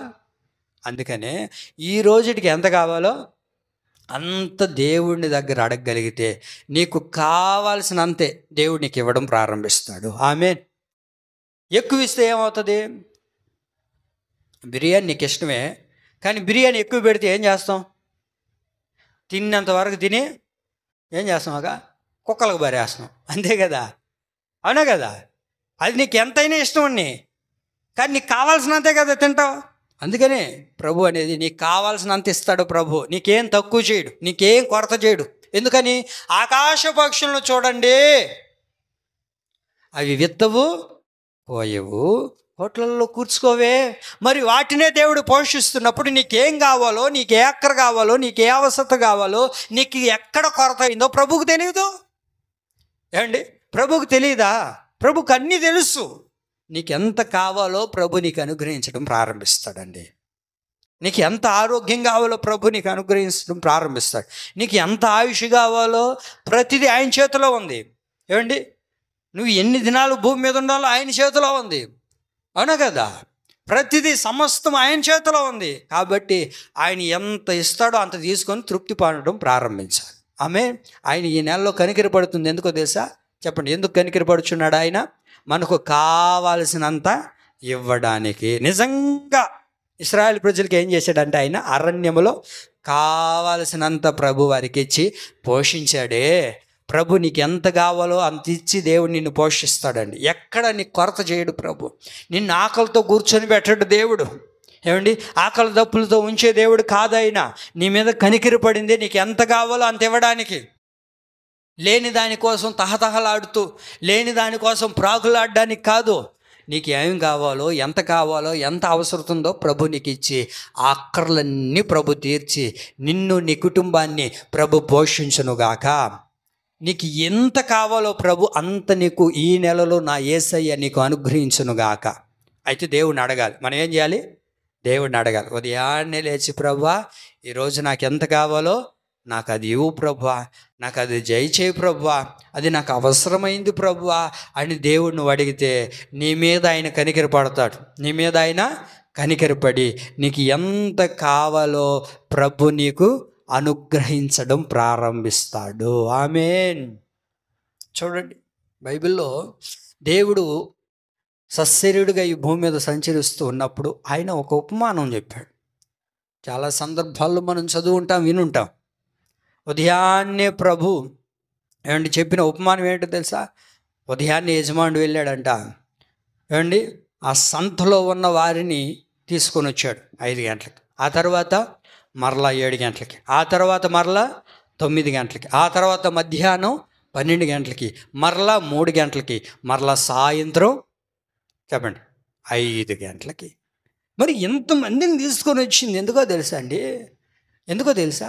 వారి మీద కనికరపడ్డాడు. వారికి ఎంత కావాలో అంత ఇవ్వడానికి. ఇప్పుడు ఉదయం వచ్చిన వాడికి అదే ఇచ్చాడు. ఏమండి, మధ్యాహ్నం 12 గంటలకు వచ్చిన వాడికి అదే ఇచ్చాడు. సాయంత్రం 5 గంటలకు వచ్చిన వాడికి అదే ఇచ్చాడు. ఎందుకో తెలుసా? ఆ రోజుటికి వాడికి అది అవసరం, అంతే. నేను ఆ వాక్యం చదువుకునేటప్పుడు నేను అదే అనుకున్నాను. ఆ రోజుటికి వాడికి అదే అవసరం, అదే ఇచ్చాడు. కానీ వాళ్ళందరూ ఏమనుకుంటున్నారు? ఉదయం వచ్చినోడికి, ఉదయం నుంచి సాయంత్రం దాకా చేసిన వాడికి అదే ఇస్తున్నాడు. 5 గంటలకి చేతులు కడుక్కునేటప్పుడు వచ్చిన వాడికి కూడా అదే ఇస్తున్నాడే. బ్రదర్, నీకు అది అవసరం, ఈ రోజుకి ఇంతే చాలు. నీకు ఎక్కువ ఎత్తుకోపోతే రేపు పనికి రాడాడు, వస్తాడా? చెప్పండి. కొంతమంది చూడండి, ఆదివారమే పోతారు. ఆదివారం ఎందుకని పోతారు పనికి? ఆదివారం కానీ వచ్చినావు అనుకో, ఆదివారమే బాడుగులు వస్తాయి మన వాళ్ళకి. ఆదివారం బాడుగు వస్తే ఎంత? 2000 పలానూరు అని చెప్పి ఉంటారు. ఇప్పుడు 2000 పోయినాడు అనుకోండి, రేపు ఆటో తోలబల్లే. 2000 పనికి పోయాడు అనుకోండి, లేకపోతే 1000 రూపాయలు పనికి పోయాడు అనుకోండి, 2 రోజులకు వచ్చేది 1 రోజులో వచ్చేస్తే రేపు పోతాడా? మీరు చెప్పండి అండి, పోతాడా? పోడు. ఇంక వాడు తందనాలేమి, వాడు వైభవాలేమి, అబ్బో. అందుకే కావాల్సినంత ఇస్తే మరలా రేపోడు, చెప్పండి అండి, మరలా రేపోడు పని ఎత్తుక్కుంటాడు. వాడికి ఎక్కువ ఇచ్చామనుకో వాడు ఏమవుతాడు? రేపు సోమరిపోతా అవుతాడు. అవునా కదా? ఎక్కువ ఇచ్చామనుకోండి వాడు ఏమవుతాడు? రేపు సోమరిపోతా అవుతాడు. రేపు నేను పనికి బాబల్లే, రాత్రి అంతా శుభ్రంగా తాగేసి నిండా కడుపు నిండా తినేసి శుభ్రంగా నిద్రపోతాడు. అందుకనే ఏమండి, ప్రభు ఎంత కావాలో ప్రభు నీకు ఇవ్వడం ప్రారంభిస్తుంది. ఈ రోజుకి ఎంత అవసరమో ప్రభు అంత ఇస్తాడు. మన్న ఎంత కావాలో అంతే ఇచ్చాడు. వాళ్ళకేం తక్కువ చేయలేదు, వాళ్ళనేం ఆకలి తప్పులతో ప్రభు ఉంచలేదు. వాళ్ళకి ఎంత కావాలో ఆ రోజుకి దేవుడు వారికి అనుగ్రహించాడు. ఒకటి గమనించారా మీరు? వారు ఏది అడిగినా ప్రభు ఇస్తున్నాడు. మన్నాను కురిపిస్తున్నాడు, మరలా మాంసాన్ని ఇస్తున్నాడు. ఈ రెండింటిని కూడా ప్రభు వారికి ఎంత కావాలో అంత ఇచ్చినాడు. ప్రియులారా, ఒకానొక సందర్భంలో వారు తింటే ముక్కల్లో నుంచి నోట్లో నుంచి వచ్చిందంట. ఆ తర్వాతే దేవుని వారు విసర్జించింది. నిండా తినేసినప్పుడు వాళ్ళు ఏం చేశారు? దేవుడిని విసర్జించారు, దేవుని దూరం చేసుకుంటున్నారు. ప్రియులారా, నీకు ఎంత కావాలో అంత ఇస్తాడు ఈ నెలలో. నువ్వేం దిగులు పడద్దు, నువ్వేం భయపడాల్సిన అవసరం లేదు. నీకు కావాల్సినంత దేవుడు నిన్ను కనికరించి నీకు అనుగ్రహించునుగాక. రెండోదిగా, ఆయన కనికరి పడితే చేసే కార్యాలు. రెండోదిగా, నిన్ను చెయ్యి విడవడు. ఏం చేయడు ఆయన? నిన్ను చెయ్యి విడిచిపెట్టడు, చెయ్యి వదిలేసి వెళ్ళిపోడు. ద్వితీయోపదేశకాండం 4:31 త్వరగా చదవండి. ద్వితీయోపదేశకాండం 4:31.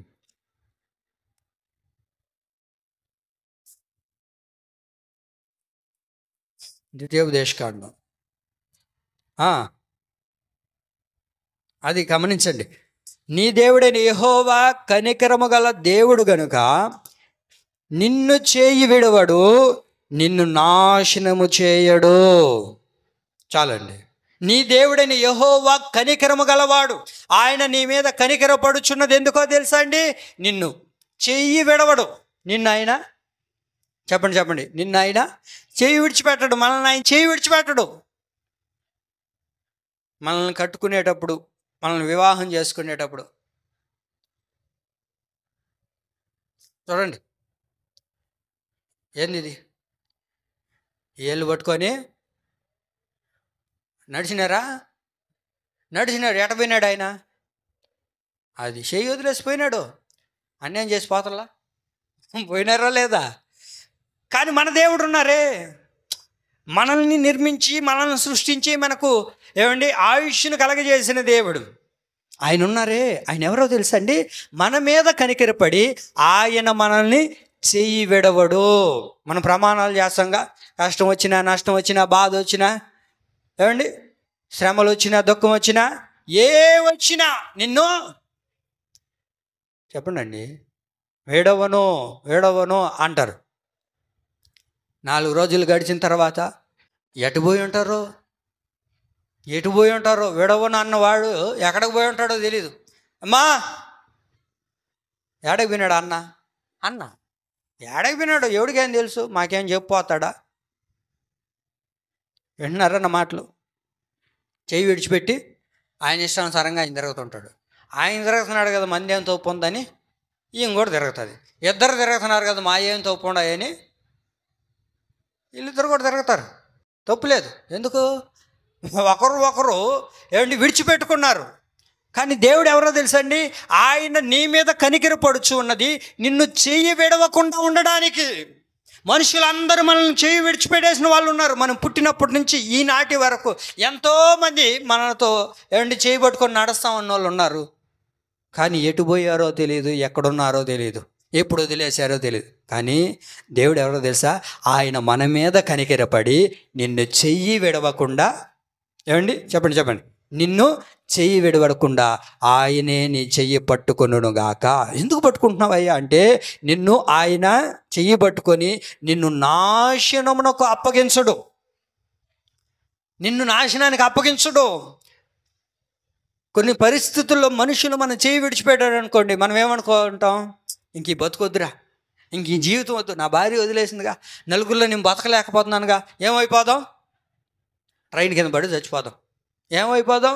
పురుగుల మంది తాగి చచ్చిపోదాం. నా భార్య వదిలేసిందిగా, నా భర్త నన్ను వదిలేసినాడుగా, ఎందుకు ఈ బతుకు? వాళ్ళ దగ్గర ఒక మాట, వీళ్ళ దగ్గర ఒక మాట ఎందుకు పడాలి? కొంతమందికి పౌరుషం ఎక్కువ, కొంతమందికి ఎక్కడ ఉంటుంది పౌరుషం? ఏడుందండి? సరే, ఏడో ఒకటి ఉంది, మొత్తానికి అయితే ఉంది కదా. వీళ్ళు ఏం చేస్తుంటారు? నేను ఇంక బతకను, ఎన్ని రోజులని, ఎన్ని దినాలని. అందరూ చేయి విడిచేసిన ఒకటి గమనించండి, కానీ దేవుడు ఎన్నటికీ మనల్ని చెయ్యి విడిచిపెట్టడు. ఆయన చెయ్యి విడిచిపెడితే ఏమండి, మనుషులు చెయ్యి విడిపెడితేనే మనం నాశనం అయిపోవాలనుకుంటాం. ఏమండి, దేవుడు చెయ్యి విడిచిపెడితే ఇంకేమైపోతుంది మన పరిస్థితులు? ఒకసారి ఆలోచించండి. అందుకనే మన జీవితం ఏం కాకూడదనే, మన జీవితం అదో పాతాళానికి వెళ్ళిపోకూడదనే సాక్షాత్తు ప్రభు అయిన యేసు క్రీస్తు ప్రభులు వారే కీర్తన 18వ అధ్యాయం 16వ వాక్యంలో ఇలా మాట్లాడతారు ప్రభు. చదవండి. 18వ కీర్తన 16. ఉన్నత స్థలముల నుండి చెయ్యి చాపి ఆయన నన్ను పట్టుకొనెను, నన్ను పట్టుకొని మహాజలరాశుల్లో నుండి తీసెను. ఉన్నత స్థలంలో నుండి దేవుడు చెయ్యి చాపి నిన్ను పట్టుకొని ఏం చేయబోతున్నాడు? ఎక్కడి నుంచి లేవనెత్తుతున్నాడో తెలుసా అండి? మహాజలరాశుల్లో నుండి దేవుడు నిన్ను లేవనెత్తబోతూ ఉన్నాడు. ఆయన నీ మీద కనికరపడింది. అందుకే, ఎందుకు కనికర పడ్డావు ప్రభువా నా మీద అని అంటే, ఏమండి, నువ్వు నాశనం అయిపోకుండా ఇదిగో మహాజలంలో నువ్వు పడిపోయి ఉన్నావు. అందులో నుండి నిన్ను లేవనెత్తి నిన్ను నాశనం చేయకుండా నిన్ను నిలబెట్టి నీ చెయ్యి పట్టుకొని నిన్ను నడిపించడానికే నేను నీ మీద కనికర పడుతూ ఉన్నాను. ఆయన మన మీద కనికర పడుచున్నది. అందుకే ఆయన మన మీద కనికరపడి ఆయన చెయ్యి చాపి మహాజలరాశుల్లో నుండి మనల్ని బయటికి తీసుకొని వస్తున్నాడండి. తీసుకొని వచ్చిన దేవుడు మనల్ని విడిచిపెట్టి వెళ్ళిపోడు, మనల్ని నాశనానికి అప్పగించడు.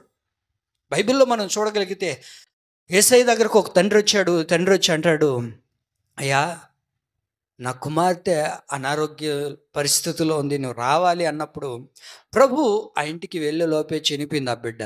అయితే ఆ ఇంట్లోనికి దేవుడు వెళ్ళిన తర్వాత అక్కడున్న జనులందరినీ బయటకు పంపించేశాడు. అక్కడున్న జన సమూహాన్ని అంతటిని దేవుడు బయటికి పంపించేసి అక్కడ జరిగిన పరిస్థితి ఏంటో తెలుసా? మత్తయి సువార్త 9:25 చూడండి. మత్తయి సువార్త 9:25 చదవండిమా. జనసమూహమును పంపివేసి ఆయన లోపలికి వెళ్ళి ఆమె చెయ్యి పట్టుకొనగానే ఆ చిన్నది లేచెను. కొడదాం చప్పటి గట్టిగా దేవుడికి ఒకసారి, గట్టిగా దేవునికి మహిమ కలుగును గాక. దేవుని ప్రియులారా, అక్కడ జనసమూహం ఉంది. అప్పటికే ఆ బిడ్డ చనిపోయింది. వినాలి, ఆ బిడ్డ చనిపోయింది. కానీ ప్రభు ఏమంటున్నారు? ఆ చిన్నది నిద్రించుచున్నదే కానీ చనిపోలేదని వారితో చెప్పగా వారు ఆయనను అపహసించిరి. ఏం చేశారంట? దేవుడిని అపహసిస్తున్నారు, వాళ్ళు నవ్వుతున్నారు దేవుడిని చూసి. ఏమండి, అపహసిస్తూ నవ్వుతూ ఈయన ఏం చెప్తున్నారు? ఈయనకి అర్థం అవుతుందా? ఆయన ఆ బిడ్డ చనిపోయి ఉంటే, అయితే ప్రభు ఇప్పుడు ఏం చేశాడు తెలుసా? ఆ జన సమూహమునంతటిని అక్కడి నుంచి బయటికి పంపించేసి ప్రభు ఇప్పుడు ఆమెను చెయ్యి పట్టుకోగానే ఆ చిన్నది ఏం చేయబడింది? లేచింది. దేవుడిని చెయ్యి పట్టుకుంటే దేవుడు ఖచ్చితంగా లేపడం ప్రారంభిస్తాడు. నువ్వు ఎక్కడ పడిపోయి ఉన్నావో, నువ్వు ఏ పరిస్థితుల్లో పడిపోయావో, ఏమండి ఇంకా లేవలేని పరిస్థితుల్లో ఉన్నావేమో, ఇదిగో మన పక్కన చాలామంది ఉంటారు. వినాలి, ఇప్పుడు ఆ చిన్నదాని దగ్గర, ఆ చిన్న బిడ్డ దగ్గర అనేక మంది ఉన్నారా? చెప్పాలి మీరు. అనేక మంది ఉన్నారా? జనసమూహం ఉందా? కానీ ఎవరైనా లేపారా? ఏమండి, ఒక్కరైనా లేపలేదు. అందరు మనతోనే ఉంటారు, మన పక్కనే ఉంటారు, మనోళ్ళే అనిపిస్తుంటారు. కానీ మనం ఏమండి ఏ పరిస్థితుల్లో అయితే పడ్డామో చూస్తూ ఉంటారు. ఏం చేస్తుంటారు? చూస్తూ ఉంటారు అంతే. మనకేం సహాయం చేయరు, మనం లేపాలని చూడరు. పడిపోయిన వాడిని లేవనెత్తుదామే, వాడికి సహాయం చేస్తామే, వాడు ఎవడో పరాయోడు కాదుగా, సొంత నా అన్నదమ్ముడేగా, సొంత నా బంధువులేగా, నా రక్త సంబంధికులేగా, నా ఇంట్లో వారేగా. ఏమండి, కాబట్టి ఇప్పుడు వారికి చేతోడిస్తే బాగుంటుంది కదా, వారిని లేవనెత్తితే బాగుంటుంది కదా, కొంచెం సహాయం చేస్తే బాగుంటుంది అని అనుకోరు. మన పక్కనే ఉంటారు అందరూ. ఆ జనసమూహం అంతా అక్కడే ఉన్నారు. కానీ ప్రభు ఏం చేశారు తెలుసా? వీళ్ళు ఎవరి ద్వారా జరగనిది, ఏమండి ప్రభు అక్కడికి వచ్చి వారిని తరిమేసి బయటికి పంపించి, ప్రభువే ఇప్పుడు ఆమెను చేయబట్టుకున్నాడు, ఇప్పుడు ఆమె లేచి నిలబడింది. దేవునికి మహిమ కలుగును గాక. ప్రియులారా, దేవుడు నీ మీద కనికరపడుచున్నది. అందుకే నువ్వు ఎక్కడైతే పడిపోయావో, ఏ పరిస్థితుల్లో అయితే నువ్వు నిలబడిపోయావో, ఏ మనుషుల్ని చుట్టూ ఉండి నిన్ను లేవనెత్తాం అన్నోళ్ళు కూడా అట్టే చూస్తుంటారు, కానీ లేవనెత్తాం. కానీ దేవుడు ఏం చేస్తాడో తెలుసా అండి? మనల్ని పట్టుకొని మనల్ని లేపునుగాక. ఇప్పుడు మనం ఏం చేయాలో తెలుసా? ప్రభువుని అడగాలి. ఇర్మియా గ్రంథం 14వ అధ్యాయం 9వ వాక్యంలో ఉంటుంది. ఇర్మియా గ్రంథం 14:9.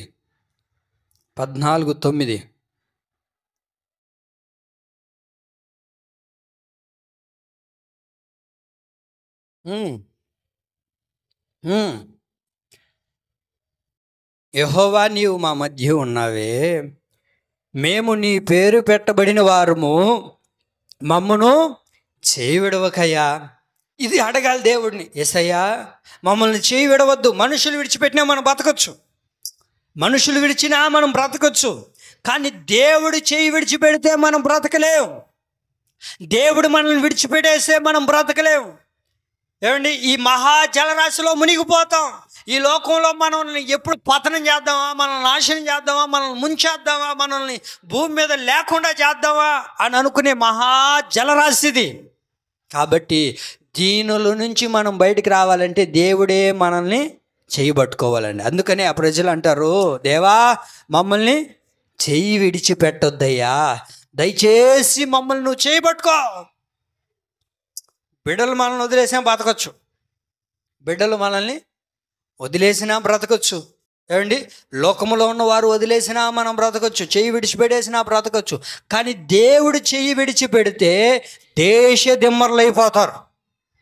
దేవుడు మనల్ని విడిచిపెట్టేస్తే ఎందుకు పనికిరాని ఒక ఇస్త్రాకులాగా మార్చబడిపోతాం. చింపేసిన విస్త్రాకి ఎట్టా ఉంటుంది దాని బతుకు, అట్టయిపోతుంది మన బ్రతుకులు. కాబట్టి మనుషులు వదిలేసిన బ్రతకచ్చు, కానీ దేవుడు చెయ్యి విడిచిపెడితే మనము బ్రతకలేమో, ఈ లోకంలో మనం జీవించలేమో. చూడండి, యేసయ్య నీటి మీద నడుస్తూ వస్తూ ఉన్నారు. యేసయ్య నీటి మీద నడుస్తూ వస్తుంటే అందరూ కూడా భయపడ్డారు. ఇప్పుడు అందులో నుంచి లేపబడ్డాడు ఒక శిష్యుడు, ఆయన పేరే పేతురు. పేతురు అంటారు దేవుని చూసి, అయ్యా నువ్వు నీటి మీద నడుస్తున్నావు, ఇప్పుడు నేను కూడా నడవాలనుకుంటున్నాను. పేతురు, నువ్వు నడవాలనుకుంటున్నావా, రా అన్న వెంటనే పేతురు కూడా ఆ నీటి మీద నడవడం ప్రారంభించాడు. ప్రియులారా, నడుస్తూ ఉన్నాడు. ఎప్పుడైతే ఈ నీటిని, ఈ గాలిని, దీనిని చూశాడో వెంటనే భయపడిపోయాడు. మునగసాగిను అని రాయబడింది. మునిగిన వెంటనే దేవుడు ఏమండి అడుగుతున్నాడు, దేవా నన్ను రక్షించు, నన్ను కాపాడు, అయ్యా నా చేతిని నీకు అప్పగిస్తున్నానయ్యా. మనుషులు వదిలేసినా నేను బతుకుతాను, కానీ నువ్వు నన్ను వదిలేస్తే ఈ మహా జలరాశిలో నేను మునిగిపోతానయ్యా. నా బ్రతుకుని నేను కొనసాగించుకోలేను, నా బ్రతుకుని నేను కట్టుకోలేను, కాబట్టి నన్ను కాపాడు అని ఎప్పుడైతే దేవుడిని అడిగాడో వెంటనే దేవుడు అతన్ని చెయ్యి చాపి పట్టుకొనేను అని రాయబడింది. ఏంటంట, చెయ్యి చాపి అతన్ని పట్టుకున్నాడు. దేవుడు పట్టుకుంటేనండి ఎక్కడ మనం మునిగిపోం. ఈరోజున దేవుని పట్టుకో ప్రభువా, నన్ను పట్టుకో అనట్లే కొంతమంది. దేవుని వదిలేసి, ప్రభువా నువ్వు మమ్మల్ని వదిలి మా బ్రతుకు మేము బతుకుతాం. ఏంటిది, మా బ్రతుకు మేము బ్రతుకుతాం, నువ్వు మమ్మల్ని పట్టుకోవాల్సిన అక్కర్లేదయ్యా. ప్రియులారా, దేవుడు నీ చేయి పట్టుకోకుండా ఉంటే, దేవుడు నీ చేయి పట్టుకోకుండా విడిచిపెడితే మరి ఇంకేం పట్టుకుంటుందో తెలుసా? ఒకటి వినండి, పట్టుకుంటే మనల్ని దేవుడు మనల్ని పట్టుకోవాలి. పట్టుకుంటే మన చెయ్యి పట్టుకోండి, చెప్పండి, పట్టుకుంటే మన చెయ్యి దేవుడు పట్టుకోవాలి. లేకపోతే దేవుడు విడిచిపెట్టాడు ఇంకేం పట్టుకుంటుందో తెలుసా అండి? పాపం పట్టుకుంటుంది మన చెయ్యిని. ఏం పట్టుకుంటుంది? అది పట్టుకుంటే ఎవరు పట్టుకోవాలి మన చెయ్యిని? దేవుడే పట్టుకోవాలి. దేవుడు పట్టుకోకుండా వదిలే ప్రభువా అని అడిగినావు అనుకో, ఇంకేం పట్టుకుంటుందో తెలుసా? సంఖ్యాకాండంలో ఉంటుంది 32వ అధ్యాయం 33వ వాక్యంలో, పాపము వాడిని పట్టుకుంటుందంట. ఏం పట్టుకుంటుందంట? అది పాపం పట్టుకుంటుంది. అదే దేవుడు మనల్ని పట్టుకున్నాడు అనుకోండి, పాపంలో పడిపోము, మహా జలరాశిలో మునిగిపోము. ప్రియులరా, అందుకే దేవుణ్ణి అడగాలి, ప్రభువా దయచేసి నీవు మాత్రం నన్ను చెయ్యి విడవకయ్యా, మమ్మల్ని చెయ్యి విడవద్దు. నువ్వు చెయ్యి విడిచిపెడితే మా జీవితాలు అధోగతి అయిపోతాయ్యా, మా జీవితాలు పాడైపోతాయ్యా, మా జీవితాలు నాశనం అయిపోతాయ్యా, దయచేసి మా చెయ్యి విడవద్దయ్యా అని దేవుడు నువ్వు అడగగలిగితే దేవుడు ఖచ్చితంగా నీ చెయ్యి పట్టుకోవడం ప్రారంభిస్తాడండి. దేవుడు మన చెయ్యి పట్టుకోవడం ప్రారంభిస్తాడు. దేవుడు మన చెయ్యి పట్టుకోనంత కాలం ఏమండి పాపమే మనల్ని పట్టుకొని పట్టి పీడిస్తూనే ఉంటుంది. పట్టి మన జీవితాల్ని అతలాకుతలం చేసి మన నాశనం చేసేస్తుంది. అందుకనే ఈ రాత్రి ప్రభువుని అడుగుదాం. ఈ రాత్రి కనికరం గల దేవుడు నీ మీద కనికరపడి నువ్వు అడిగినట్లుగా నీ చెయ్యి దేవుడు పట్టుకొనుగాక. మూడో మాట చెప్తాం, ద్వితీయోపదేశకాండం 13:18. కనికరపడితే ఆయన ఏం చేస్తాడంటే కావాల్సినంత ఇస్తాడు, నిన్ను చేయి విడవడు, విస్తరింపజేస్తాడు. ఏం చేస్తాడు ఆయన? విస్తరింపజేస్తాడు. ద్వితీయోపదేశకాండం 13:18.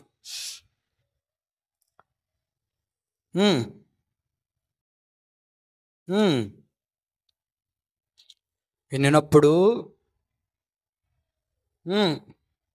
మల్లుకొని అక్కడ గమనించండి. నీ యందు కనికరపడి నిన్ను కరుణించి నీ పితరులతో ప్రమాణం చేసిన రీతిని నిన్ను విస్తరింపజేయునట్లు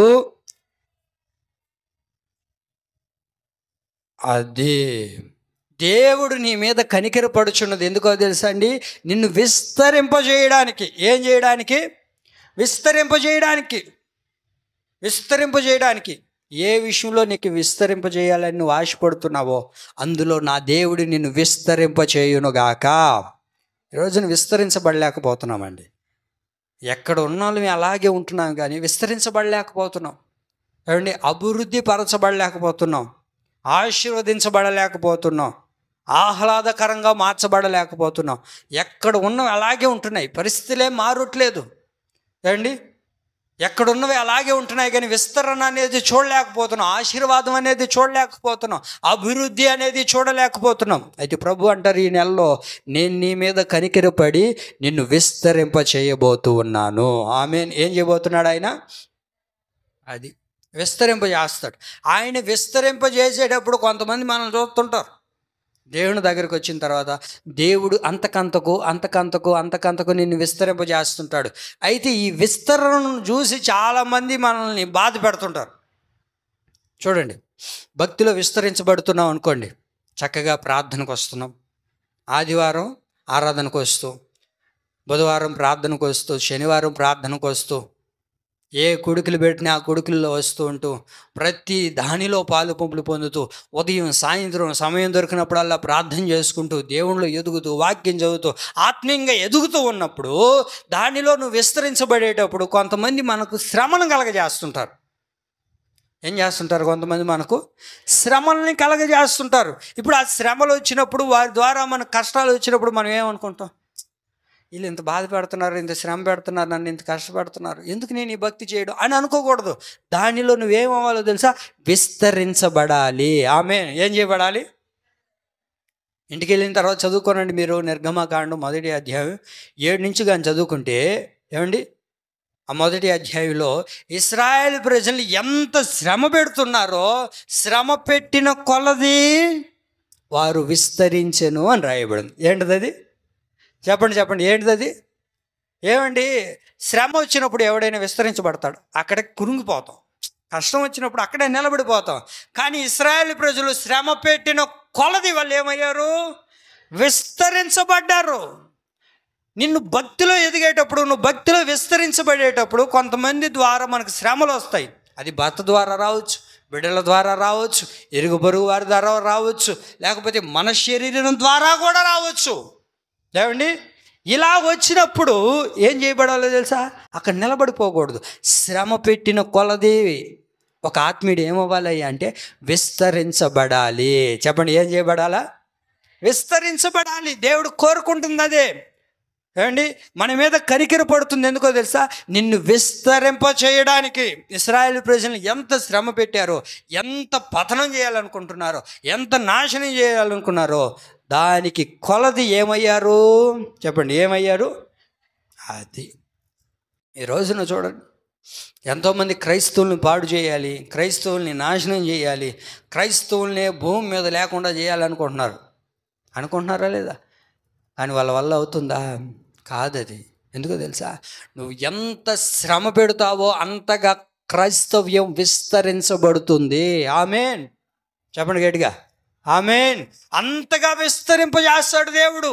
ఆయన మన మీద కనికర పడుతున్నాడు. చాలామంది ఈ రోజుల్లో ఏమండి క్రైస్తవ్యాన్ని పాడు చేయాలి, క్రైస్తవ సంఘాల మీద దాడి చేస్తుంటే మాట్లాడేవాళ్ళు లేరు, పాస్టర్ల మీద దాడులు చేస్తుంటే మాట్లాడేవాళ్ళు లేరు, సంఘాల మీద దాడులు చేస్తున్నా, లేకపోతే విశ్వాసుల మీద దాడి చేస్తున్నా, స్వార్థికుల మీద దాడి చేస్తున్నా, ఎవరైతే దేవుని బిడ్డలని చెప్పుకుంటున్నారో వారి మీద దాడి చేస్తున్నా మాట్లాడే వాళ్ళు ఎవరు లేరు అని అనుకుంటున్నారు. ప్రియులారా, దేవుడు కనికరపడుచున్నది ఎందుకో తెలుసా? మన మీద, మనల్ని విస్తరింపజేయడానికి. హల్లెలూయా. ఆయన విస్తరింపజేస్తాడండి, విస్తరింపజేస్తాడు. ఆయన మనల్ని ఎంతమంది శ్రమ పెట్టినా అంతకంతకు దేవుడు మనల్ని విస్తరింపచేయునుగాక. ఒక ఆత్మీయుడు విస్తరించబడాలండి. కొలస్సీ పత్రిక 2వ అధ్యాయం 7వ వాక్యంలో ఉంటుంది కదా, కృతజ్ఞతాస్తుతులు చెల్లించుటలో ఏం చేయబడాలి?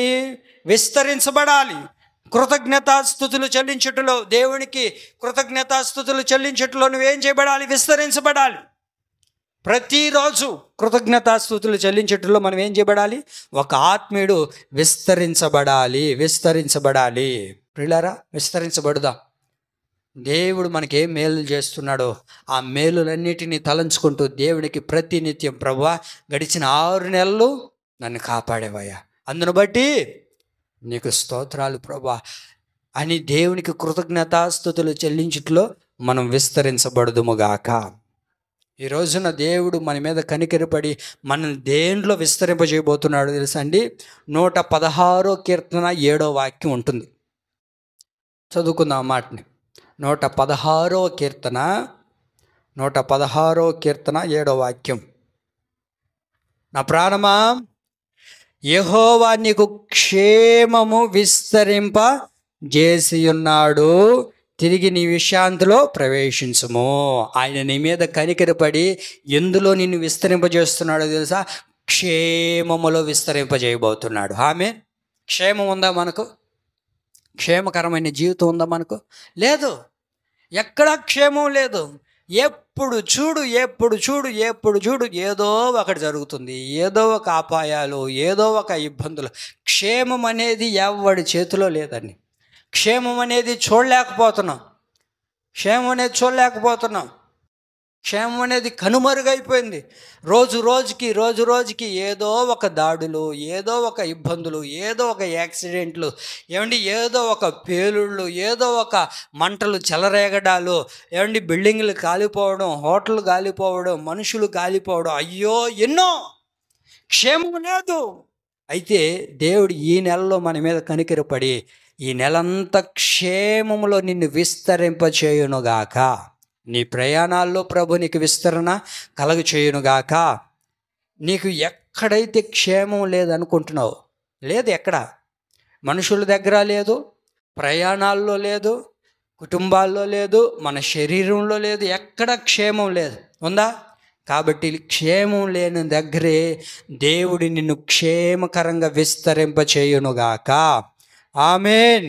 కాబట్టి దేవుని ప్రియులారా, క్షేమం విషయంలో దేవుడు మనల్ని విస్తరింపజేస్తాడు. ఇప్పుడు ఏది విస్తరిస్తుందయ్యా?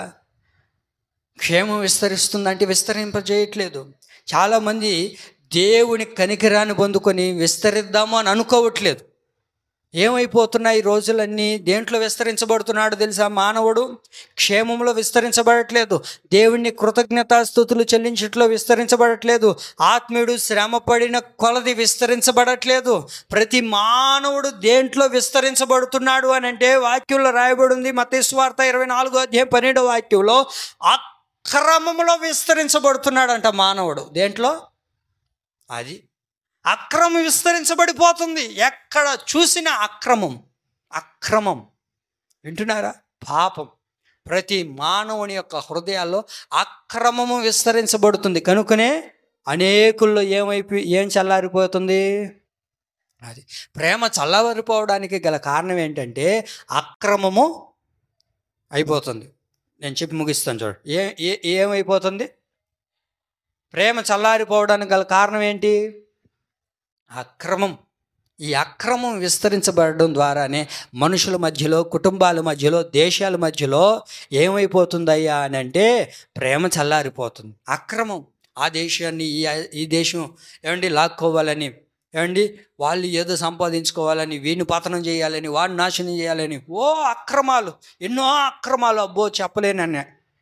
కాబట్టి ప్రేమ ఏమైపోతుంది? చల్లారిపోతుంది. ప్రియులారా, మనుషులు ఇలాగే ఉన్నారండి. కానీ దేవుడు ఒక మానవుణ్ణి మనల్ని సృష్టించింది ఎందుకో తెలుసా? అక్రమంలో విస్తరించబడడానికి కాదు. ఏమండి? ఆ అక్రమంలో విస్తరించబడడానికి కాదు. దేవుడు మానవుని సృష్టించింది ఎందుకో తెలుసా? ప్రతి వ్యక్తి విస్తరించబడాలి అని, ప్రతి వ్యక్తి క్షేమముగా విస్తరించబడాలి అని దేవుడు మానవుని సృష్టించుకున్నాడండి. అదే కదా ఆదికాండం 1వ అధ్యాయం 28వ వాక్యంలో ఉంటుంది. ఏమని ఉంది? ఆ వాక్యం చదువుకొని ముగించుకుందాం.